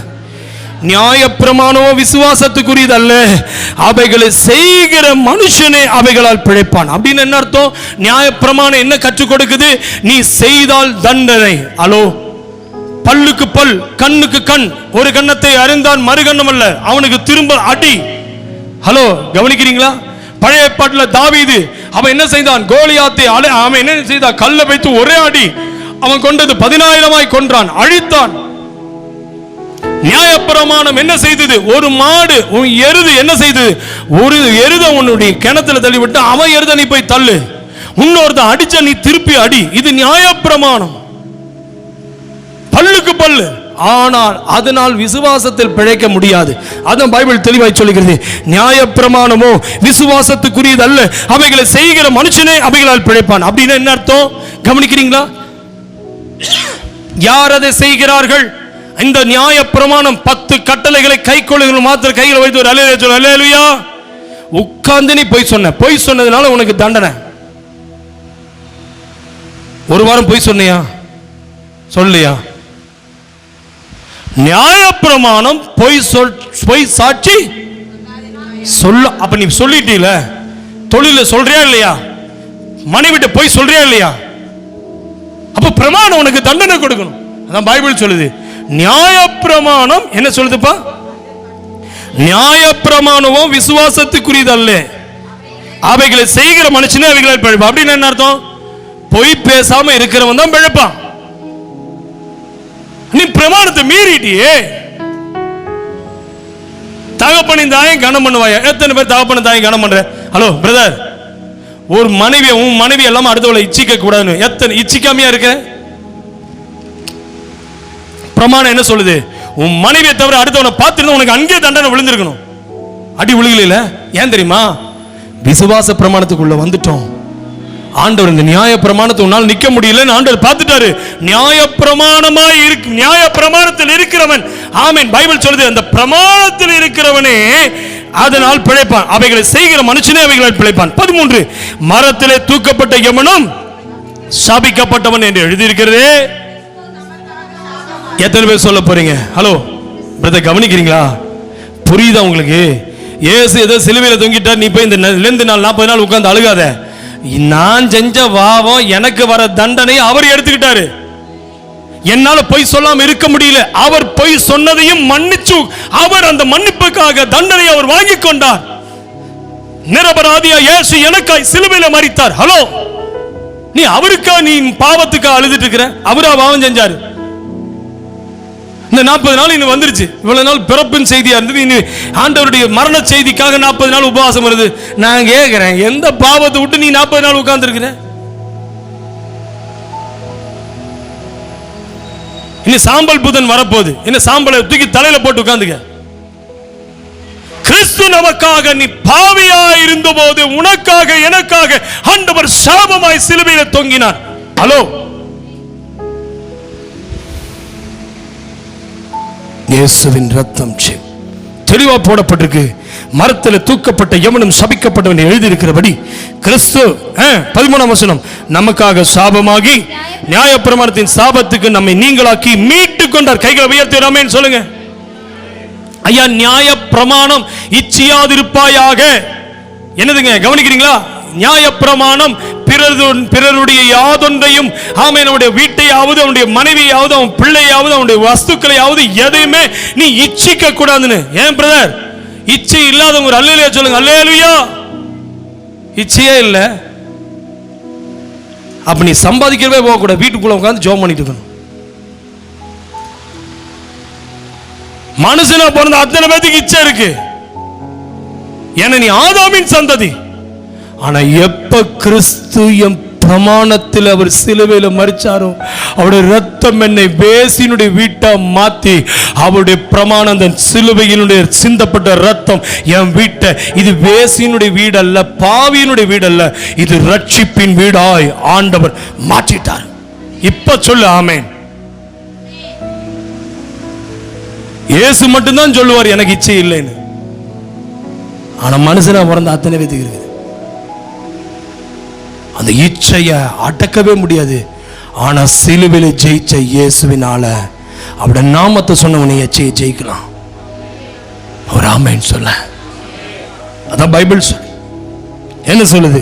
கிறிஸ்து நமக்காக சாபமாகி நியாயப்பிரமாணத்தின் சாபத்திற்கு நம்மை என்ன செய்தாராம்? நீங்களாக்கி மீட்டுக் கொண்டார். அல்லேலூயா, ஆமென். 14ஆம் வசனம், ஆபிரகாமுக்கு உண்டான ஆசீர்வாதம் கிறிஸ்து இயேசுவினால் புறஜாதிகளுக்கு வரும்படியாகவும் ஆவியை குறித்து சொல்லப்பட்ட வாக்குத்தத்தத்தை நம் விசுவாசத்தினால பெரும்படியாகவும் இப்படி ஆயிற்று. அல்லேலூயா சொல்லுங்களேன். ஆபிரகாமின் சந்ததி மாத்திர கைகளை வைத்து அல்லேலூயா சொல்லுங்க. அல்லேலூயா. எப்படி நீ ஆபிரகாம் சந்ததின்னு சொல்லுவேன்? ஆபிரகாம் சந்ததி யூதர்கள் மட்டும்தான் ஆபிரகாம் சந்ததி, நம்மள புறஜாதி. ஆனா பைபிள் என்ன சொல்லுது? ஆபிரகாமுக்கு உண்டான ஆசீர்வாதம் கிறிஸ்து இயேசுவினால் புறஜாதிகளுக்கு. வசனத்தை வாசி என்ன சொல்லுவாங்க பைபிளுங்க? ஆபிரகாமுக்கு உண்டான ஆசீர்வாதம் கிறிஸ்து இயேசுவினால் புறஜாதிகளுக்கு வரும். அப்போ கவனிக்கிறீங்களா? எனக்கு எங்கேயோ ஒரு பைப்லைன், கவனிங்க இங்க பாருங்க, பைப்லைன் மெயின் லைன் போயிட்டு இருக்குது. அந்த மெயின் லைன்ல இருந்து ஒரு கனெக்ஷன் வீட்டுக்கு கொடுக்குறாங்க பாத்தீங்களா? வீட்டு லைனுக்கு. அட பேசியா, உங்க வீட்டுக்குள்ள தண்ணியே வரது இல்லையா? எங்கேயோ போற தண்ணி நம்ம வீட்டுக்கு பாத்திய வெட்டி விட்டு நம்ம பக்கம் திரும்புது பாத்தீங்களா? அந்த வெட்டுனதான் சிலுவை. நேரா போயிட்டு இருந்த பைப் லைனை உள்ள ஒரு சொருகிட்டு அந்த பிளஸிங் ஆபிரகாமிலிருந்து வந்த ஆசீர்வாதம் யூதர்களுக்கு போக வேண்டியது. புறஜாதிகளாகிய பாவிகளாக இருந்த நமக்கு அந்த பைப் லைன்ல நமக்கு ஒரு கனெக்ஷன் கொடுத்தோன்னே அந்த மெயின் லைன் நம்ம வீட்டுக்கு பைப் லைன்ல தண்ணி வர மாதிரி அந்த பிளஸிங் எல்லாம் ஆபிரகாமினுடைய ஆசீர்வாதங்கள் இயேசுவின் மூலமாய் நீ ஆசீர்வதிக்கவே ஆசீர்வதிப்ப. நான் உன்னை பெருகவே பெருக பண்ணுவேன். உன் ஜனம் என் ஜனம், உன் ஜாதி என் ஜாதி. ஆமென். எதுக்கு தாயா சிலுவை? சிலுவை லெந்து நாள் கும்பிடுறதுக்கு இல்ல. சிலுவை என்ன செஞ்சுச்சா? மெயின் லைன்ல போன பிளஸிங் எல்லாம், இப்ப சொல்லுங்க புரியும்படியா சொல்லிட்டேன்ல, மெயின் லைன்ல போற அந்த பைப் லைன்ல வாட்டர் எல்லாம் இந்த சப் லைன்ல உனக்குன்னு ஒரு தனியா கனெக்ஷன் இருக்கா இல்லையா? வீதியில போற தண்ணி உனக்கு வீட்டுக்கு கொடுத்துட்டாரு ஆண்டவர். ஒரு ஆமென் சொல்ல. வீட்டுக்குள்ள பிடிக்கிற தண்ணி எவ்வளவு சந்தோஷமா இருக்கு. அடுத்தவங்க வீட்டுல போய் தண்ணி பிடிச்சா எப்படி இருக்குது? அந்த மாதிரி தான் இப்ப என் வீட்டுக்கு பிளஸிங் வருதுயா. எனக்கு இயேசுவின் நாமத்தினால என் வீடு பிளஸிங் ஆயிடுச்சு. என் வீடு இப்ப ஆபிரகாமின் வீடாய் மாறிவிட்டது. என் வீடு ஆபிரகாமின் சந்ததியாய் மாறிட்டேன். அதனுடைய ஆசீர்வாதம், ஆபிரகாமுக்கு தேவன் கொடுத்த வாக்குத்தத்தங்கள் எல்லாம் எனக்கு நிறைவேற காரணமே இயேசுவின் சேனல் மூலமா. வா, என்ன ஒரு வார்த்தை பாருங்க. அதுக்குள்ள எவ்வளவு பெரிய பிரசங்கத்தை வச்சிருக்காரு பாருங்க. என்ன போட்டுருக்கு? ஆபிரகாமுக்கு உண்டான ஆசீர்வாதம் கிறிஸ்து இயேசுவினால் 14ஆம் வசனம் வாசிமா, புறஜாதிகளுக்கு வரும்படியாக ஆவியை குறித்து சொல்லப்பட்ட வாக்குத்தத்தத்தை நாம் விசுவாசத்தினால் பெறும்படியாக இப்படி ஆயிற்று. எத்தனை பேர் சொல்ல போறீங்க? அந்த விசுவாசத்தில் சொன்ன அத்தனை ஆபிரகாம் சொன்னது எல்லாமே இன்னைக்கு சொல்லுங்க. ஆபிரகாமுக்கு சந்ததி இல்லை, இப்ப சொல்லுங்க எனக்கு சந்ததி உண்டாகும். ஏன்? ஆபிரகாமுடைய சேனல்ல இயேசு என்னை கனெக்ட் பண்ணிட்டாரு. ஒரு ஆமென் சொல்லுங்க. ஆபிரகாமை விட்டு துரத்துனாங்க. ஆண்டவர் சொன்ன வெளியே வந்துட்டாரு. அவன் வெளியே வந்தான். வீடு இல்லை, இடம் இல்லை, காடு இல்லை, சொத்து இல்லை, சுகம் இல்லை, ஒண்ணுமே இல்லை. ஆனா கர்த்தர் சொன்னார், வானத்தை பாரு, இதை போல உன் நட்சத்திரத்தை போல உன் சந்ததியை பெருக பண்ணுவேனாரு. நான் சொல்றேன், அந்த கனெக்ட் உள்ள கொண்டு வருங்க. இப்போ அந்த நட்சத்திரத்தை இப்ப கனெக்ட் பண்ணுங்க. ஆபிரகாமுக்கு சொன்ன அந்த பிராமிஸ் எல்லாமே கிறிஸ்து இயேசுவின் இந்த பிராமிஸ் மூலமா என்ன ரிசீவ் பண்ண போறேன். இன்னைக்கு எத்தனை பேர் சொல்ல போறீங்க? அந்த வாக்குத்தத்தங்கள் அத்தனையுமே எனக்கு ஈசாக்கை கொடுத்து எப்படி ஆசீர்வதித்து ஆபிரகாமை ஆசீர்வதித்தாரோ, ஆமென், பிதாவாகிய தேவன் குமாரனாகிய இயேசுவின் மூலமாய் த்ரூ ஆஃப் சேனல் கொடுத்துட்டாரு. அட ஆமாவா இல்லையா? உங்க பாஷையில புரியும்படியே சொல்லட்டுமா? கேபிள் நேரா போகுது. உங்க வீட்டுல டிவில ஏதாவது சேனல் தெரியுமாப்பா? உங்க பாஷையை சொல்லி தரேன். புரியுதா இல்லையா? கேபிள் நேரா போகுது. அப்ப உங்களுக்கு டிவி சேனல் தெரியுமாப்பா? என்ன பண்ணும்? அந்த சேனல்ல இருந்து அந்த கேபிள்ல போற சேனல் எல்லாமே உங்க வீட்டுக்கு சேனல் வரணும்னா இங்கிருந்து ஒரு வயரை கொடுத்து ஒரு செட்டப் பாக்ஸை கொடுத்து ஒரு கனெக்ட் பண்ணனுங்க. டிவில டிஸ்ப்ளே தெரியுற மாதிரி இன்னைக்கு நான் சொல்றேன், உங்க பிளஸிங் எல்லாம் மேல போயிட்டு இருக்குது. இப்போ இயேசுங்கிற நாமத்தினால அந்த ஆவியில அவர் சொன்னப்பட்ட வாக்குத்தத்தங்கள் சொல்ல, ஆமென், நட்சத்திரங்கள் ஆமென் மேல போயிட்டு இருக்கு. ஆசீர்வாதங்கள் எல்லாம் ஆமென் இயேசுவின் மூலமாய் அந்த சேனல் அப்படியே ரிசீவ் ஆகுறது பாரு.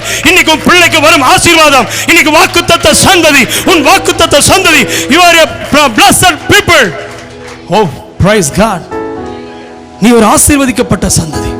இதுவரைக்கும் நான் ஜாதி வேற ஜாதியா, என்னைக்கு இயேசு உள்ள வந்தாரோ நான் புறஜாதி பாவி பரிசுத்தம் இல்லாதவன் வேசி. எங்க அப்பா அம்மா என் கூட இல்ல, பாவியா இருந்ததுனால எல்லாமே என்னை விட்டுட்டு போயிட்டாங்க. நான் தனியா இருந்தேன். ஆனா 2 பேர் வந்தாங்க. ஆமென், இயேசு வந்தாரு, என்ன வாழ வச்சாரு. ஹல்லேலூயா, ஆமென். கீழே கிடந்த என்ன ஆமென். நாளிலே அவர் ஒருத்தர் வந்தாரு, என்ன வாழ வச்சாரு. ஆமென். கிருபை மேல கிருபை தந்து உயர்த்த. அப்போ இயேசு வந்தாரு, என்ன வாழ வச்சாரு. ஐயா, அவர் மேல போயிட்டு இந்த சேனலை உள்ள எனக்கு கனெக்ட் பண்ணி விட்டதா ஐயா சிலுவை. அந்த ரத்தமே இல்லைன்னா என் வீட்டில் அந்த பிளஸிங் வந்திருக்காது. எத்தனை பேர் சொல்ல போறீங்க, ராகாப்பை போல ஐயா நானும் அனாதையா பாவம் செஞ்சுட்டு கிடந்த ஐயா, எங்க அப்பா அம்மா என்கிட்ட இல்லை, அண்ணன் தம்பி என் கூட இல்லை, என் ஃப்ரெண்ட்ஸ் எல்லாம் என்னை விட்டுட்டாங்க, நான் தனிமையாக தான் இருந்தேன். அந்த 2 பேரும் வந்த தேவ அனுப்புனர் காத்தார். என்னை சேதமாகாதபடிக்கு ராகாப்பை பாதுகாத்ததை போல என்னை பாதுகாத்தார். அல்லேலூயா. ஆகிய அந்த பைபிள் சொல்லுகிறது, யோவான் எழுதின சுவிசேஷத்தின் புத்தகம் 5ஆம் அதிகாரம் 24ஆம் வசனத்தை எடுத்துக்கொள்ளலாம். யோவான் எழுதின சுவிசேஷத்தின் புத்தகம் திருப்பிக் கொள்ளலாமா? 5ஆம் அதிகாரம். வேகமா பைபிளை திருப்புங்க, பைபிள் வச்சுக்க, சீக்கிரமா எடுங்க. ஆமா, யோவான் 5:24. ஐயா இப்ப நல்லா கவனிங்க, இப்ப சொல்லுங்க. ஆமா ஆண்டவரே, அப்ப யாருக்கையா தண்டனை? கவனிக்கிறீங்களா? ஆமா, யாருக்கையா தண்டனை? இன்னைக்கு சொல்லட்டுமா, சேதமாகாதபடிக்கு நீ பாதுகாக்கிற தேவன் ஒருவர் இருக்கிறார். ராகாப், அவளுக்கும் ஒரு மரணம் வந்திருக்க வேண்டியது, ஆமாவே இல்லையா?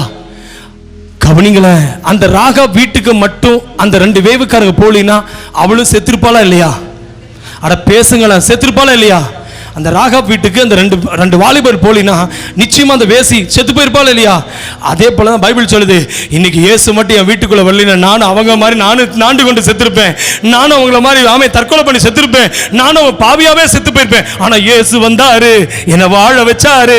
என்ன நடந்ததா பாருங்க. யோவான் எழுதின சுவிசேஷத்துல 5ஆம் அதிகாரம் 24ஆம் வசனம் சொல்லுங்க.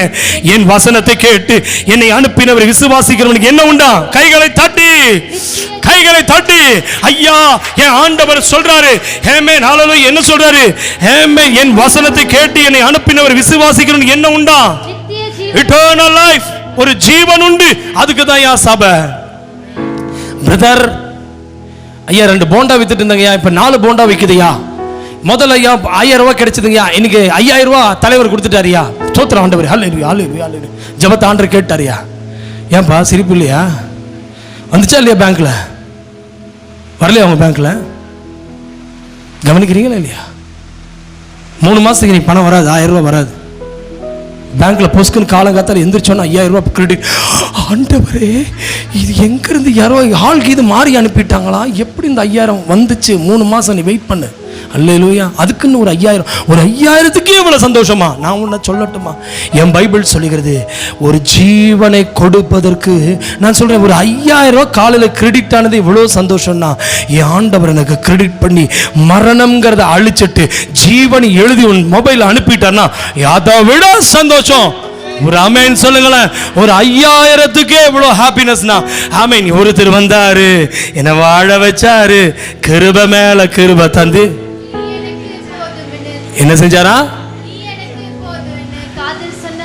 நீ எனக்கு போதும், என்ன காதுல குசு குசுன்னு சொல்லிட்டு போயிட்டாரா? என்னங்க, இந்த வேசி வீட்டுக்கு ஒருத்த வரல. ஆனால் ஆண்டவர் பார்த்தாரு, இந்த 2 பேர் அனுப்பி விட்ட உடனே இவ எனக்கு வேணும்.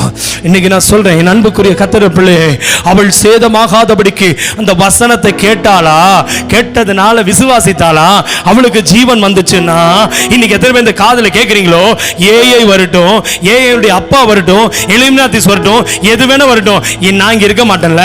ஏஐ வரும்போது நான் அவன் எலிமினாத்திஸ் வரும்போது, சாத்தான் சபை வரும்போது, ஆன்டி கிரைஸ்ட் வரும்போது, அந்தி கிறிஸ்து ஆவி வரும்போது, அந்தி கிறிஸ்து ஆட்சி வரும்போது, நான் ப்ராஃபஸி கேட்க போக மாட்டேன், தீர்க்கதரிசனத்துக்கு போக மாட்டேன், அற்புதத்துக்கு போக மாட்டேன். ஏன்னா என் வீட்டில் நூல் இருக்குல்ல, என் வீட்டில் ரத்தம் இருக்குல்ல, என் வசனத்தை நான் கேட்டு நடக்கிறேன்ல, அந்த வசனத்தை கேட்டு எனக்கு இருக்கிறனால எனக்கு என்ன உண்டா? எத்தனை பேர் ரெடியா இருக்கீங்க? நரகம் போலான்னு பிளான் பண்ணிட்டியா என்ன? 5000த்துக்கும் இவ்வளவு சந்தோஷம்னா, நீ நரகம் போகாதபடி உன்னை பாதுகாக்கிற தேவனுக்கு உன் வீட்டை இன்னைக்கு சேனல் ஆஃப் பண்ணு, உன் வீட்டினுடைய சீரியல் சேனல் ஆஃப் பண்ணு, உன் சினிமா ஆஃப் பண்ணு. அதுக்குள்ள பிசாசு சாட்டானிக் சர்ச்சினுடைய ஆபாசங்களை உன் மொபைல் அனுப்பிட்டு இருக்கிறான், டான்ஸ் அனுப்பிட்டு இருக்கிறான், ஃபிலிம் அனுப்பிட்டு இருக்கிறான், பாலிவுட், ஹாலிவுட், காலிவுட் இதெல்லாம் அனுப்பிட்டு இருக்கிறான், பிரேக் டான்ஸ் அனுப்பிட்டு இருக்கிறான். ஸ்தோத்திரம் ஆண்டவரே. உன் வீட்டுக்குள்ள என்னெல்லாம் வருது இன்னைக்கு தீர்மானம் பண்ணு. என் வீடு மரண வீடு அல்ல, என் வீட்டில் ஜீவனை கொண்டு வந்துட்டு ஆண்டவரே, இன்னைக்கே நான் போறேன், வீட்டுக்கு போய் ஜெபம் பண்ணிட்டு உள்ள போறேன். இயேசு உள்ள வந்துட்டார்னா அந்த வீட்டுக்கு ரட்சிப்பு வந்துருச்சு. இயேசு உள்ள வந்துட்டார்னா அந்த வீடு சேதமடையாதான். என்ன சொல்லுதுப்பா? என்ன வார்த்தையை வாசிக்கிறப்பா? என்ன வாசிங்க? என் வசனத்தை கேட்டு என்னை அனுப்பினவரை விசுவாசிக்கிறவன் நித்திய ஜீவன் உண்டு, அவன் ஆக்கினை தீர்ப்புக்கு உட்படாமல் மரணத்தை விட்டு நீங்கி ஜீவனுக்கு உட்பட்டு இருக்கிறான் என்று மெய்யாகவே மெய்யாக உங்களுக்கு சொல்லுகிறேன். கைகளை தட்டி கர்த்தரை ஸ்தோத்திரம் பண்ணுவோம். அல்லேலூயா. மரணத்தை விட்டு நீங்கி என்ன செய்யறானா? ஜீவனுக்கு உட்பட்டு இருக்கிறான். மீண்டும் எபிரேயர் நிருபம் 11ஆம் அதிகாரம் 31ஆம் வசனத்துக்கு வந்துடலாமா? அல்லேலூயா. கவனமா கேளுங்க. ஆமென். 11:31. ஆமென். விசுவாசத்தினாலே ராகாப் என்னும் வேசி. அல்லேலூயா. அப்ப அவளுக்கு என்ன தேவைப்பட்டுச்சுயா? என்ன தேவைப்பட்டுச்சு? விசுவாசம். அல்லேலூயா. எத்தனை பேர் சொல்ல போறீங்க, ஐயா எனக்கு இந்த விசுவாசத்தினாலே நான் நிச்சயமான விசுவாசிக்கிறேன், என்ன என்ன கிடைக்கும்னு? யாக்கோபு 2:25. அந்தபடி அந்த ராகாப் என்னும் வேசியையும் தூதர்களை ஏற்றுக்கொண்டு வேறு வழியாய் அனுப்பிவிட்ட போது கிரியைகளினாலே அல்லவோ நீதி உள்ளவளாக்கப்பட்டாள். அவள் என்ன செஞ்சா? அந்த இயேசு ஆமென் தேவனுடைய பிள்ளைகள் இந்த 2 பேர் வேவுக்காரன் வந்தாங்க, வந்தவங்களை மறைத்து வைத்தாள், வெளியே பாதுகாப்பாய் அனுப்பினாள். இந்த கிரியினாலே என்ன நடந்ததாம்?